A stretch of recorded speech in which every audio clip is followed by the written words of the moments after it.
Hello, everyone. Good morning in Europe, and welcome to SBP's webinar on managing EUDR compliance. My name is Carsten Hullius. I'm the Chief Executive Officer of SBP, and I have the pleasure to start us off today with a very brief and high-level introduction of SBP and our engagement in the EUDR. Following my brief introduction, we'll have Alex, our standards manager, to point out the SBP normative framework and how it could potentially cover parts of the EUDR. And following that, we have Uli, who is the Chief Executive Officer of GTS, which is the company that hosts SBP's Data Transfer System. And Uli will share some of his thoughts on the EUDR solution that they have developed. And following him, Lauri, SBP's data manager and analyst, will give a presentation on our module that we have developed, a DTS integrated EUDR add-on module. And following this, we'll have a Q&A moderation session by Roman, SBP's assurance manager. Before we kick off, some housekeeping for everyone, just to note that this webinar is being recorded and will be published on SBP website in due course. Cameras and microphones and chat functions for participants are disabled. We do only have very limited amount of time for lots of information that we would like to share with you today. So if you would like to submit questions, please do that using the Q&A function, and all of the submitted questions will be handled in the Q&A session following the speaker session. And with that, we are set and we can start off. So to remind everyone, EUDR, the EU Deforestation Regulation adopted in 2023, is designed to prevent products linked to deforestation from entering the European Union market, with a specific focus on 7 commodities: palm oil, soy, coffee, cocoa, beef, rubber, and wood, which of course is SBP's main focus.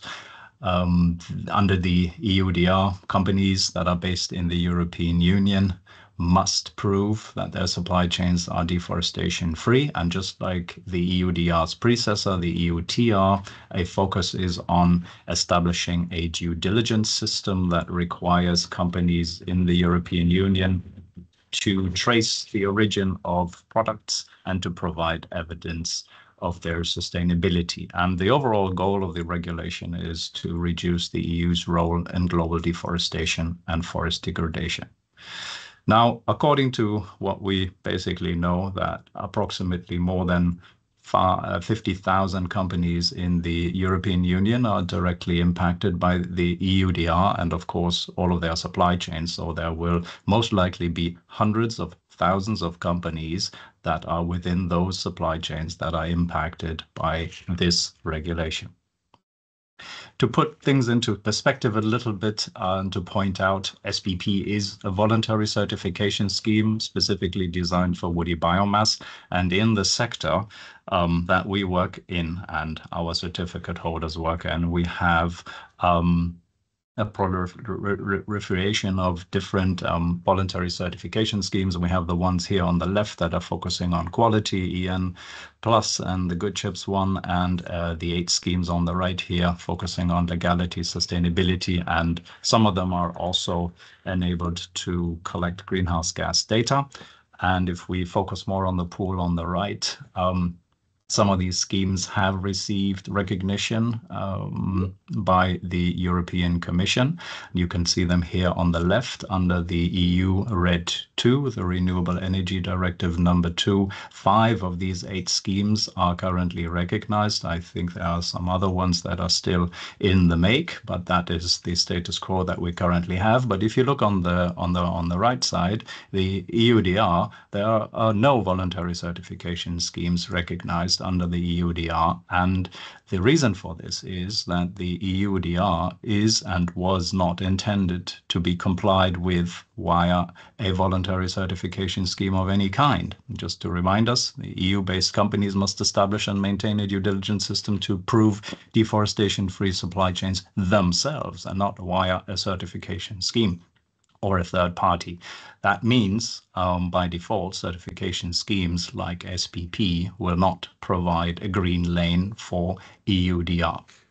Nevertheless, we engage with EUDR because we see that there is a strong overlap between SBP certification and any company EUDR due diligence system of any SBP certificate holder. Why? Because due diligence systems require sustainability and legality data to be collected and passed on and made available and to be assessed, very similar to what we do in SBP certification that also requires to register sustainability and legality data via the data transfer system. So our objective at SBP is to support our certificate holders to comply with EUDR requirements, and therefore we have developed a voluntary EUDR module, or a tool, as you want to call it, which is designed to pass on EUDR data along the supply chain.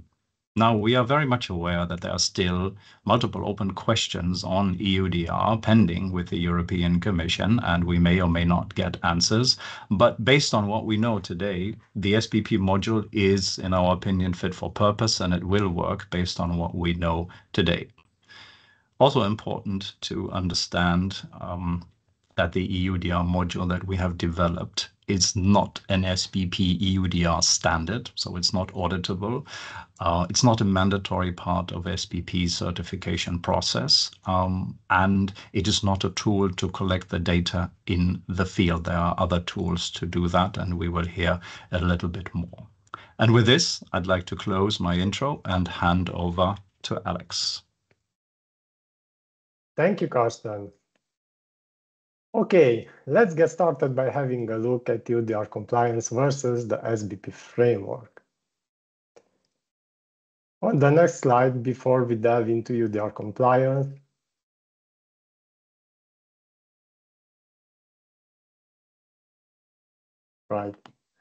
let's review the key elements of the SBP scheme that are relevant to the EUDR. As you can see on the slide, the SBP certified biomass covers three types of feedstock: primary feedstock sourced directly from the forest, processing residues, and post-consumer feedstock. The EUDR requirements are applied to the first two categories, which account for almost 90% of the supply for certified biomass. As a scheme, SBP is based on two sourcing standards. Standard 1 provides the most relevant sustainability and legality requirements, while Standard 2 outlines the process for biomass producers to identify, assess, and manage the risk associated with feedstock origin. We can move on to the next slide, where the supply-based evaluation, as we can see, is similar to a due diligence process, where an organization that produces biomass identifies, assesses, and manages the risk related to the feedstock source. The process consists of three elements: information gathering, risk assessment, and risk mitigation. The regional risk assessment provides a risk evaluation for all sustainability and legality requirements from Standard 1. And therefore, based on the risk assessment result, biomass producers will have to implement mitigation measures.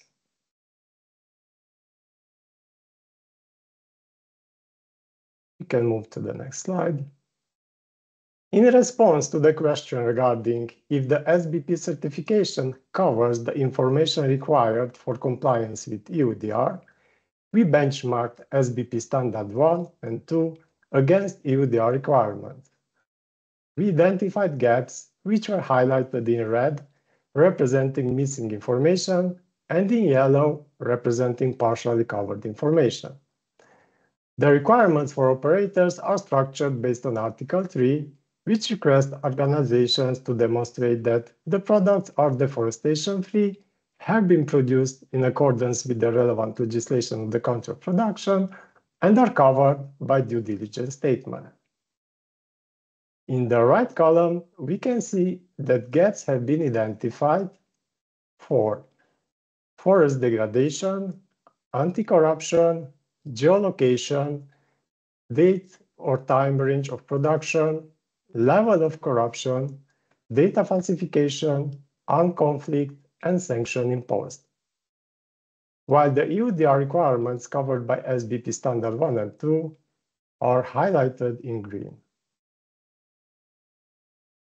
On the next slide, to cover the gaps, SBP has developed the EUDR module for the data transfer system, enabling organizations to collect the information, assess the risk, and describe the risk mitigations to prepare the due diligence statement. So to conclude, the EUDR module is filling the gaps identified by the benchmark, helping the organizations to comply with EUDR. And now over to you, Ulrich.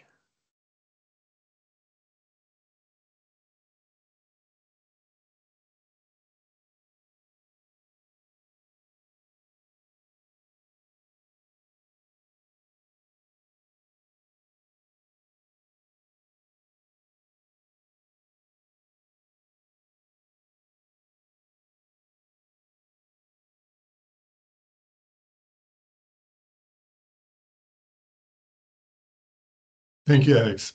So I, just spend a bit of time on looking at EUDR from the perspective of a service provider helping companies to become compliant with EUDR. Next slide, please.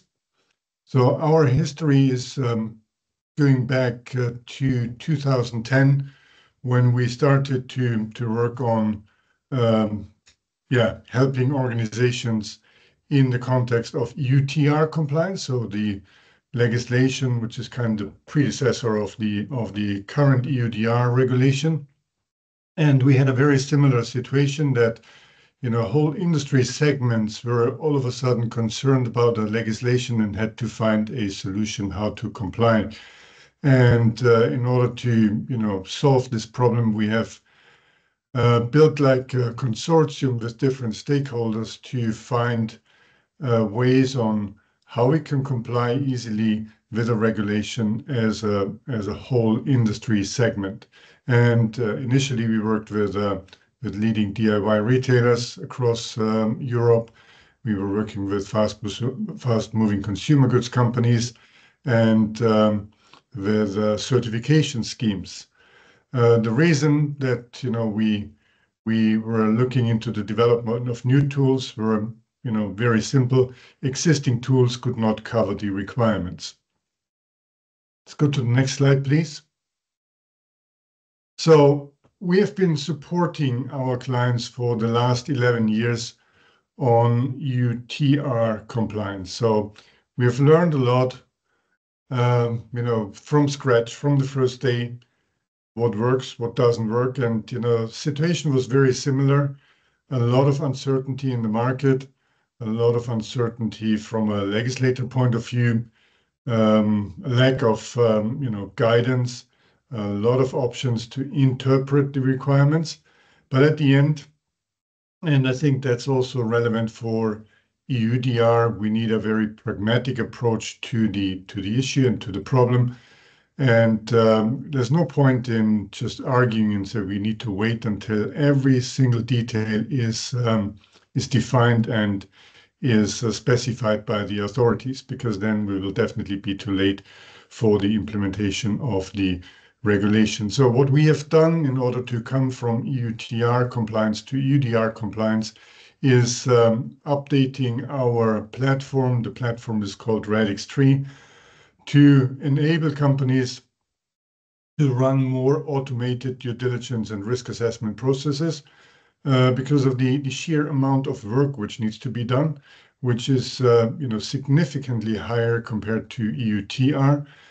We also included automated analysis of the geolocation data, coming up with deforestation and forest degradation analysis results, which are important. And as a third parameter here, the reporting capabilities. In the past with EUDR, we had like a yearly reporting interval, and now we are talking about per shipment base reporting, especially the due diligence statements. So in order to cope with this situation, with these requirements, we definitely need automated processes. And I'm not saying that everything can be automated, using artificial intelligence and say, this can solve all the problems. It's not as easy as that, but automation definitely helps in the context. Next slide. So what do we need to do? And we can really simplify that and bring it down to 2 parameters which are relevant. So first of all, our products need to be deforestation-free. So we need to analyze the geolocation data we obtain from the market. I'm not saying this is easy and simple. I think, and that's based on our experience, the process of obtaining this data is quite complex, but then the analysis itself is pretty straightforward. Of course, systems need to learn over time, but it's doable. And the second parameter here is the legal aspect. So the product need to be produced in accordance with the relevant legislation in the country of production. This is not new. We've done that for the last 11 years with EUDR, so it's not a big change from this point of view. The next slide, please. The whole process of due diligence risk assessments is conducted in basic 3 steps. The first one is the information gathering process. Again, this is the same as we have done for EUDR. We need to collect certain pieces of information along the supply chain, which companies are involved, what are they trading between each other, how can this be documented with supporting documents like invoices, transaction documents. We need to have the geolocation, harvest time, and all this information need to be verifiable and help us to make the claim that it's deforestation-free and legally produced. And then going from there into the next step, the risk assessment, is the interpretation of the data we have collected. And the output there is a statement, either product is negligible risk and proven deforestation-free, everything good, we can import that into the EU. Or if this is not the case, there is risks, then we need to go through a risk mitigation procedure. Again, here the result depends very much on where we find a risk. If we find a risk in the section of deforestation, of course, then we have an issue. Next slide, please. So we have 3 different main categories of how we work on delivering the needs for analyzing the data we have obtained. One is transaction-based approach, as I've mentioned before. A lot more to do in terms of frequency and in terms of the amount of data to be processed. Secondly, we have a supply chain map builder, so to say, so where the suppliers can build their supply chain maps, add the supporting documents, and we have the whole risk assessment reporting facility, which is handled by the risk assessment procedure. Next slide, please. So what you see here is a summary of the activities consolidated in our platform Radix3. So we have one space for the operator. Operator is the one who is creating the transactions. So that means when an operator is purchasing material, then he is starting the process with the direct supplier to create a supply chain map, collecting all the evidence. We come in as risk assessors to help the suppliers to collect information from the upstream part of the supply chain and feeding that all into our risk assessment procedure. This looks all pretty simple. Of course, there is complexity, and there's also the details we need to to take in consideration. But I can just recommend from my experience, take a pragmatic approach and see that you get as far as you can with the tools you have in place, and uncertainties from a legislator point of view will definitely be clarified sooner or later, very similar as we've seen it with EUDR. So I think that was my last slide. Moving over to Laurie.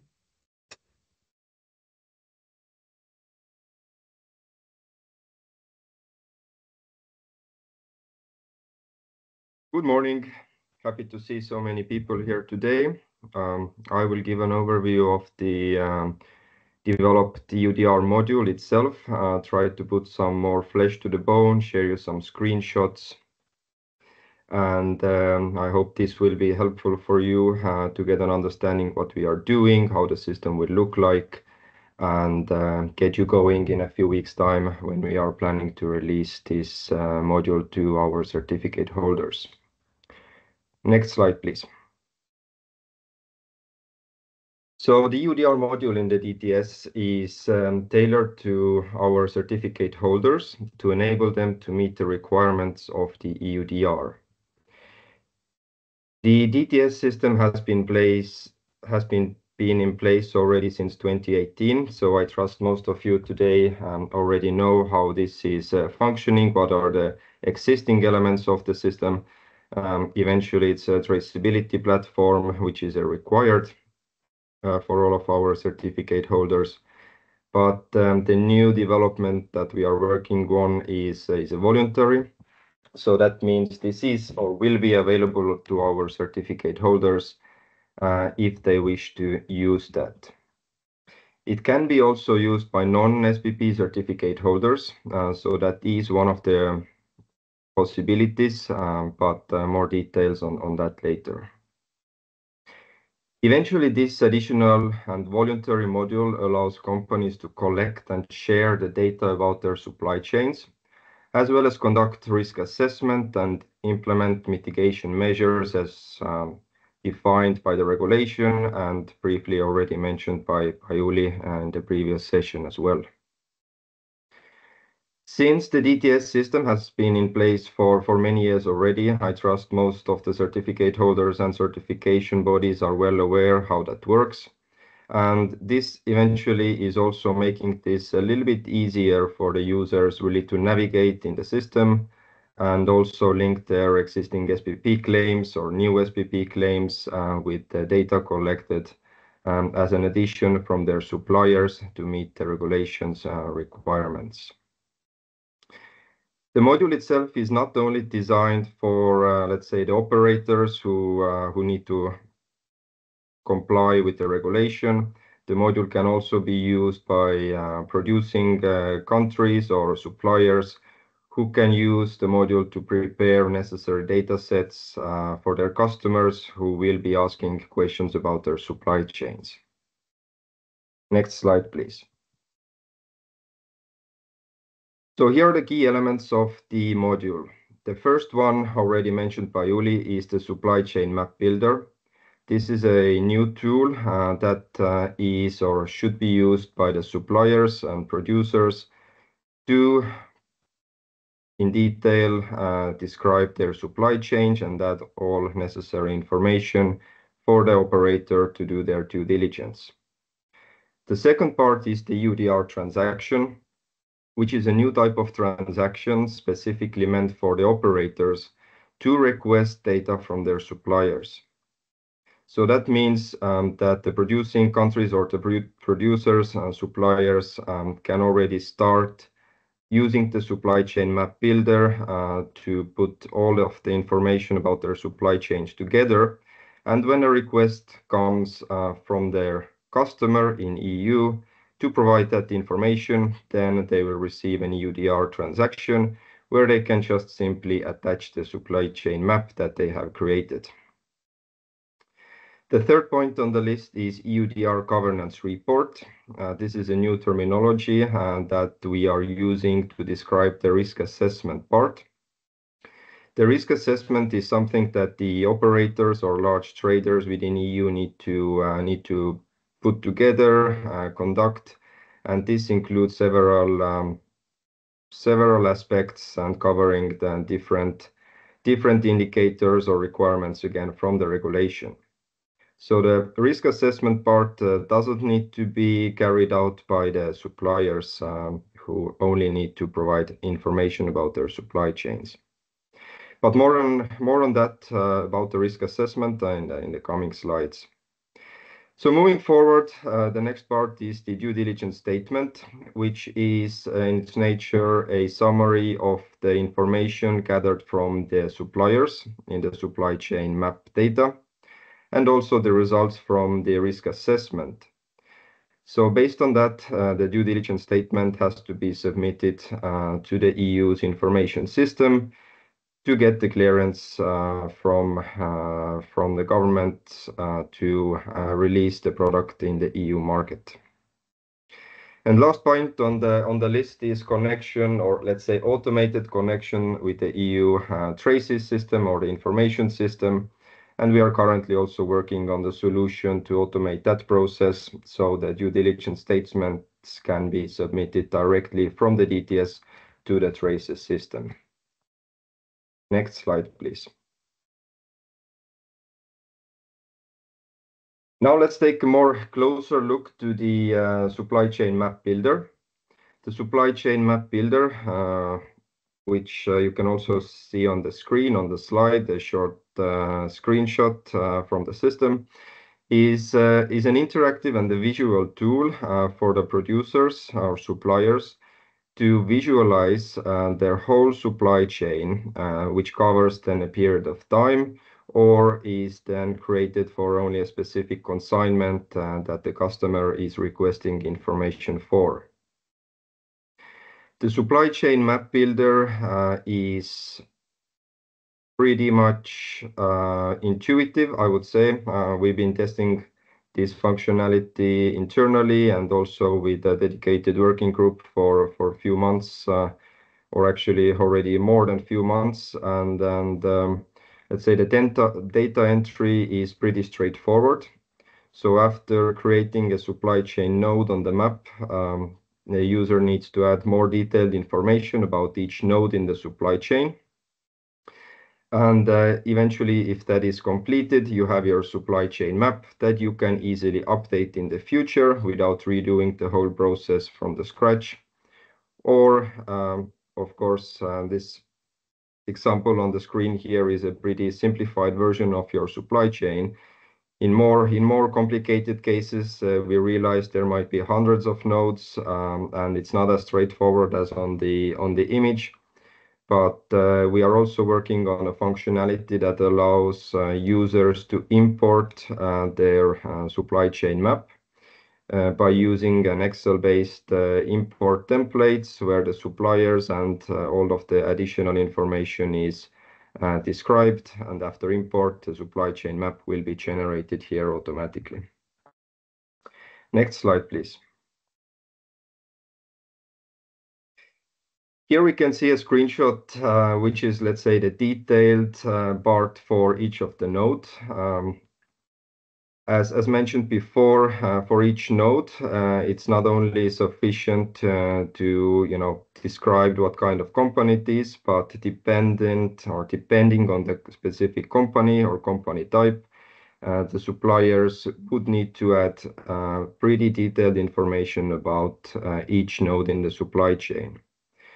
So depending on the type of company, this is also the place which might be one of the main challenges, is to also upload information about where the raw material is coming from, including time period of the harvest and also location of the forest area.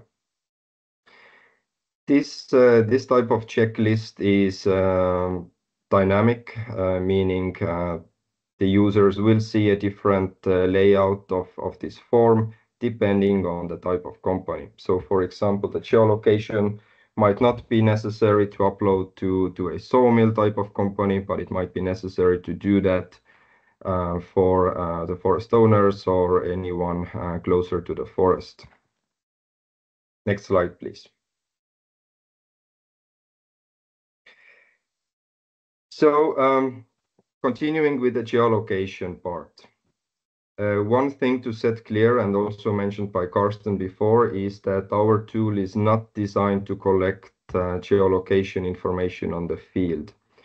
We did the investigation and realized there are already a lot of different service providers and third-party apps or devices available for that, which allows really either the forest owners or other stakeholders to collect the data. So all we need to basically do in our solution is that the user needs to upload either the coordinates if the forest area is less than 4 hectares, or the shape files in GeoJSON file format to the supply chain node. So on the slide here, I have also included few of the examples of the mobile applications or GIS applications that could be potentially used, but this in no way is an exhaustive list or any, let's say, recommendation from our side. It's simply a list of tools that can be potentially used for that purpose. Next slide, please. And this one will be again focusing on the geolocation reporting obligation, and then deep diving a little bit what we require users to upload in terms of geolocations. So as I mentioned, for forest areas more than 4 hectares, the polygon file is required in a GeoJSON format.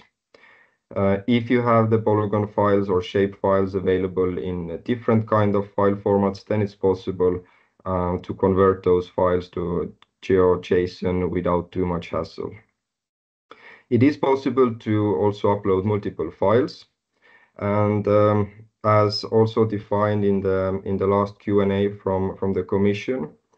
And also a question that will pop up really often is what about reporting a larger area of the forest as my geolocation? So that in principle is required.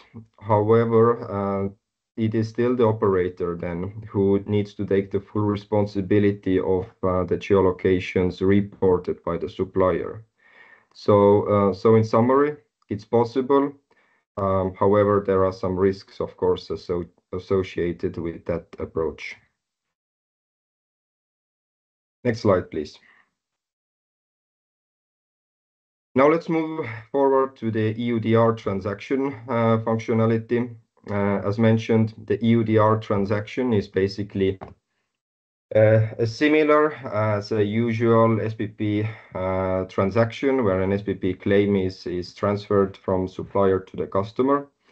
However, this EUDR transaction type is only meant to be used by the operators or large traders. And then this is eventually the basis for the due diligence statement. So after the creation of the EUDR transaction, the customer, the operator, needs to share it with the supplier first to request the supply chain map information. The EUDR transaction will be then basically importing information from that supply chain map and generating a summary of that.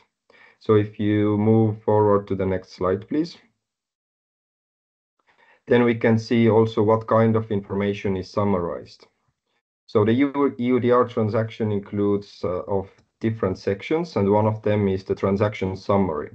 So the transaction summary is then looking up individual information from each of the supply chain maps or supply chain nodes from the supply chain map and consolidating that information. So, for example, that will eventually also include summarized list of 3 species, harvesting areas, also the producing countries or countries of origin, and a number of producers to describe the complexity of the supply chains. The EUDR transaction also needs to include information about specific transaction. So there is also data fields for the operator to include references either to the invoices or to specify the quantity of wood chips or wood products covered by that due diligence statement. Next slide, please. Now we are moving a little bit further in the process, in the due diligence process conducted by the operators. And this is the EUDR governance report, or in other words, the risk assessment part. As Uli mentioned before, automation can greatly help, and this is also something we have tried to implement as much as possible. So once the operator has received a supply chain map in the EUDR transaction, they can start analyzing the information that has been provided to them. And that's where the EUDR governance report functionality comes into play. So the risk assessment consists of different sections or different parts, starting from looking at the risk classification or risk indicators for the country of origin or country of production, looking at some general indicators about the presence of forests, amount of protected forests and production forests in those countries, and then moving forward with other indicators related, for example, about indigenous peoples and deforestation and forest degradation. In addition to that, the regulation also requires to make a due diligence or conduct a due diligence in terms of corruption, fraud, human rights, and the complexity of the supply chains. So when the EUDR risk assessment or the governance report is generated by the operator, then part of that information is automatically populated. But on the other hand, if there are any, let's say, obvious mistakes or data gaps in the supply chain map provided by the supplier, then the system will also identify that there are some gaps or specify the risks detected, and the operator can use the risk mitigation measures and describe them in the risk assessment report. Next slide, please. So the risk assessment can be done or should be done by the operators. It is an option to use also third-party assessors to fulfill that requirement. It will include also a built-in deforestation and forest degradation analysis tool. This is still something that we are currently working on to make the best use case out from that. So more details on that will come once we have finalized the testing on that, and can then provide additional information and training on how to use that functionality. The full risk assessment as such doesn't really need to be submitted to the EU each time a product is released on the market, but this is something that the operators will need to submit to the competent authorities if they are chosen to be investigated in more detail. So that is basically a proof of detailed due diligence process. Next slide, please. Good. So to end my part of the session, few words also about the connection with the EU Traceability system or the EU's information system, where the due diligence statements need to be submitted. So our understanding is that for each import to the EU market, the operator needs to submit the due diligence statement. And if our solution is used, it basically means submitting the EUDR transaction summary to the information system. However, the information system is not yet available in public. There are still pilots going on, and then we have taken part of those pilots and expect to be fully aligned with the final version. So this part will be probably released a little bit later, and as soon as the EU's information system is ready for external users to connect through an API. So what's next? You're probably wondering, when this functionality will be available. So like I mentioned in the beginning, we are aiming to release this additional module in coming weeks.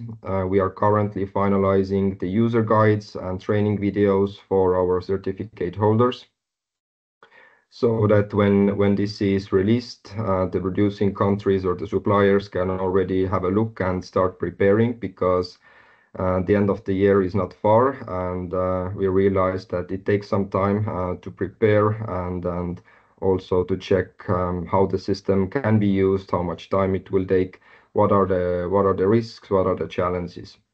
So stay tuned, and thank you very much.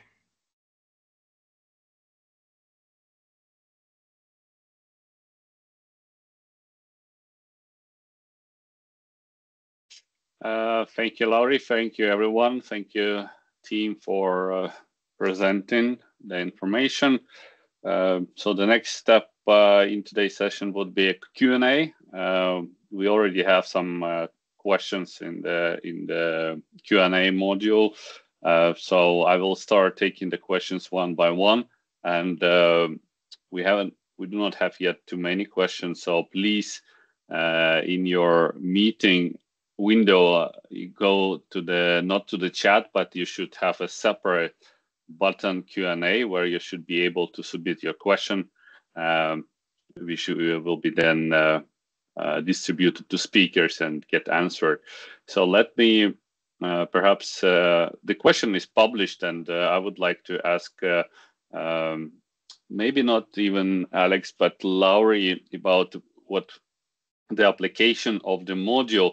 I think the question, I think everyone should see it. It's in the list of published questions. It's about application or using our EUDR tool, our module, when you are not certified against standard 2. I would assume that we are talking about certification against standard 4 and 5. So that would be either end user or trader. So maybe, Lauri, you can say a few words about how traders and users, just repeat maybe what you have already said, how this could be used and how it is connected then to those producers using the same module. So maybe just to repeat how data is transferred. Yes, thank you. So the use of the EUDR module will not be limited based on the scope of the certification. So the same functionality will be available for all of the users. And as this becomes available, actually the whole functionality is available, meaning that we ourselves will not define who is an operator, who is a supplier, and it's really up to the users to use the functionality as per guidance and training videos. Applicability when you are either using standard 1 or 2. The risk assessment part of the module will allow the operators to use certification as one of the mitigation measures. However, they would still need to cover the whole checklist in any case, regardless if the supplier is certified only against the standard 2 or both standard 1 and 2. So it's the difference there is really about the mitigation measures and using certification as one of the mitigation measures. I hope that covers the question, if I understood that correctly. Mm-hmm. Yeah, thanks, Lauri. Okay, let's jump to the next one. I guess, Lauri, again, languages, other languages than English. We are asked about French language, for example. Are there any options? So that's a very good question. Currently, we have not intended to translate the checklists into other languages than German. Uli, you may correct me if I'm wrong, but the main language definitely will still be English. What we are doing from our end is looking at different ways how to make the guidance material and guidance videos available also in other languages, at least using subtitles in other languages. So companies located in countries where other languages are spoken, then they could at least see from the guidance clearly, what this section is about and what information is intended to be entered to each of those module elements. Just one additional comment from my side on the languages. The system itself can operate in any type of language as long as it's in Google Translate. It might not always be 100% perfect, but we're working across the globe and people are using that quite efficiently. Of course, the content itself is different. We are not talking about content because people can enter different type of languages, of course, in data fields or adding documents in different languages.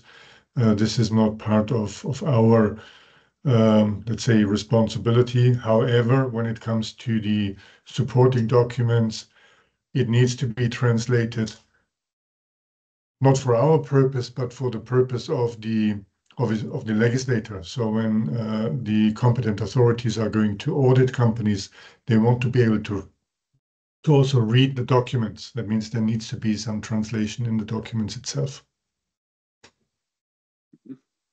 Yeah, I think it's clear answer.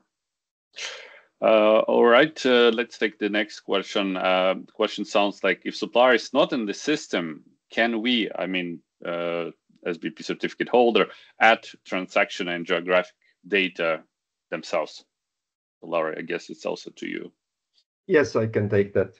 Yes, indeed, that is a possibility. So this is actually, our vision, or let's say our understanding that actually probably it will be, let's say, the first point of SBP certification. So the biomass producer who is doing majority of the work to put the supply chain map together.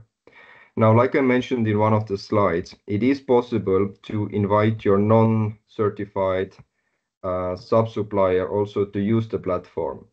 And in that case, they would just need to sign up, take a subscription to the platform, and then they would be limited to the EUDR functionality only. So obviously, they couldn't share any SBP claims or SBP transactions, but only get access to the EUDR forms, the supply chain map builder, and then they could complete their part of the supply chain map and share it then with the first SBP certified organization, which is likely the biomass producer.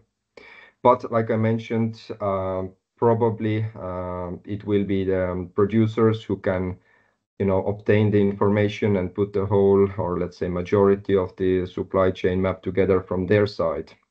And if this is the case, then this is absolutely, okay approach, as long as all the data is available for the customer. All right, thank you. Then we have a question about submission frequency of due diligence data when the supply base is exclusively in the EU.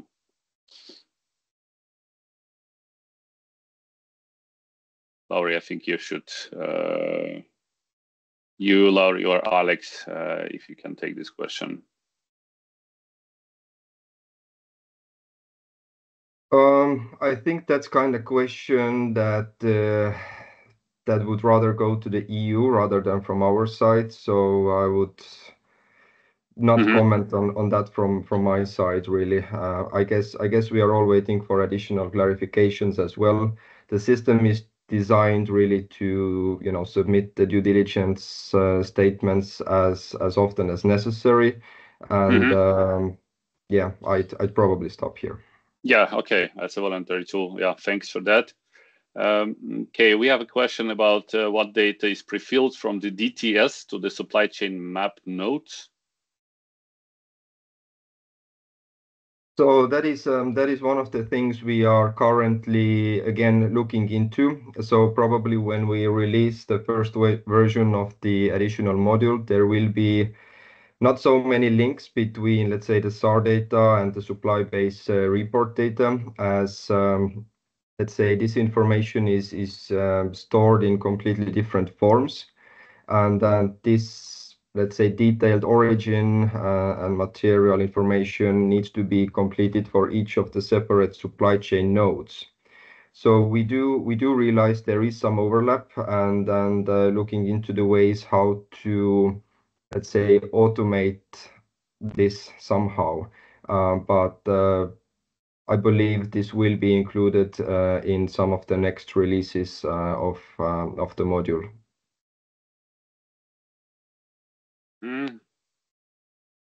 Okay.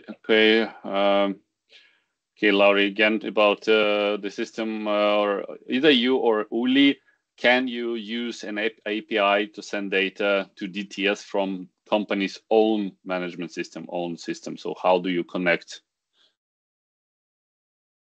Yeah, APIs are available from our side, so we can connect to any other on the system. People can either use our ready-to-use API or come up with their own version. Of course, if everybody's using your own version, it's a bit more complicated and more labor intensive. But in principle, it can be done. If you can standardize the connectivity is of course an advantage. The same way the connectivity to the traces system is a standardized approach, and we're using what has been defined and given to us by the EU. Okay, thanks, Uli. Lauri, again, I think Lauri or Uli, I'm not sure, but how do you see the Baltic cadastre number format will be converted into the geolocation? So in Baltics, we have a system where you have cadastre number, which you do not immediately translate into coordinates. How do you think it would work? Like, I would assume that the producers would need to solve this thing themselves, and perhaps our system cannot be adapted to a specific, rather local, specific system, because there may be other countries who have other type of geolocations. Yeah, certainly not off the shelf. I have no answer at this point. We would need to look deeper into the structure of the data and whether this can be converted into a GeoJSON. I mean, this decision has been made by the EU that it needs to come as a GeoJSON file, GeoJSON format, and all the other formats we need to convert. Either we do it for some of them, or if it's very specific, it needs to be done by the supplier, as you said, Roman. Yeah. We can let's keep this topic, and we can discuss later internally and come back to stakeholders. Then we have a question about supply chain maps. We said that this could be created automatically. So we are asked, can we please repeat how it will be done, using which sources of information? Yeah, I can comment on that one. So the idea there is to develop specific Excel or CSV based import templates that would be following the structure from our supply chain map builder, and then the companies can use that predefined template to fill in the information, let's say using Excel, and then if this is filled in maybe with hundreds or even thousands of supply chain links, then this template can be imported to the system, which will then generate the supply chain map also in the visual tool. So like I mentioned, this is still also something that is under development, but we are looking into that. We'll be making trials, and if this is available, we will of course let everyone know and then give again detailed instructions how this would work in real life. Thanks, Lauri. Then we have two rather simple questions, I hope. The first one is whether this tool will be available with standards version 1. Yes, quick answer is yes. So it doesn't differentiate if the certificate holder is using SBP standard or standard version 2. So all certificate holders will get access to that module. And then there is a question about a fee. So if this module is used by the company which is not SBP certified. Yes, very good question. So if the company is not SBP certified, like I mentioned, they can use it, but they need to subscribe to the platform. So there are actually two types of fees. So the one is, basically signing up to use the Radix 3 platform. And another type of fee is I believe it was also mentioned in one of the slides, is if the risk assessment module is used, because there are also third-party applications that might need to be run on the background, and that is generating also extra cost for everyone. But once again, all certificate holders, the fees, let's say the SBP fees will cover that part to have access to the standard functionality of the module. Again, about the fees, we will definitely include an overview or links to specific fees applicable for companies without SBP certification, or if a certified company will be using, let's say, the more complex risk assessment procedure. Mm-hmm. Thanks, Lauri. I think we have more or less so far the last question, and we have 3 minutes to go. So the question sounds that the currently EU sends invitations to companies to test GeoJSON documents to fit into the EU system. That's SBP EUDR team is currently testing it. And do we, companies, our certificate holders, need to do it themselves, or this will be done via SBP EUDR module? Can I give an answer on that? Mm-hmm. In terms of the process, so the EU has opened a window to test the GeoJSON format files. So we were asked to submit, I think it was a collection of 3 different geolocations in the correct format according to their definition, to check their compatibility with their system. So that was provided, I think, a week before last week. With our test, I think this can be expanded then into SBP, because at the end you're using the same format, or we are asking for the same format. So that means not every company needs to do the test again and again. With our approach, we do this piece of work, making sure that we are compliant with the technical requirements on the EU side. Mm-hmm. Yeah, thanks, Suli. I think it's clear. And I will take the last question, which is basically, there are available systems to store, process, and forward information about the origin, but how one can comply with deforestation or forest degradation requirements of the supply area?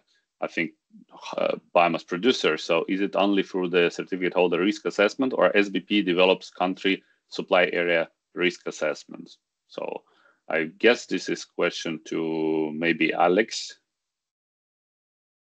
So how would biomass producers, they would start, would be the first link in this whole process, how they would be able to demonstrate or comply with the deforestation degradation requirements?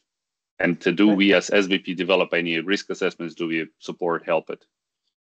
Thank you for the question. So for EUDR compliance, organizations can use either company-owned risk assessment or SBP-endorsed regional risk assessment if that is available for the country they are sourcing. And because the EUDR module is not part of the certification system, we are not asking for a certain risk assessment to be used in the EUDR module. Yeah, so I understand that will stay outside of certification scope of our system. Here we are offering a voluntary module to transfer information. We explain, we provide guidance how SBP system can help, how our requirements are in line or not always in line with EUDR, and then each operator, each link in the chain will need to take the responsibility for actually compliance with EUDR, because our system cannot guarantee, we cannot formally make statements or make claims on that. Maybe if I made then one more comment to that one. So the EU is also currently developing like country benchmarking or country risk designations. To my understanding, it is delayed a little bit. So until this risk classification per country is published, all of the countries will have standard risk designated to them, which means basically that the operators need to conduct a full due diligence.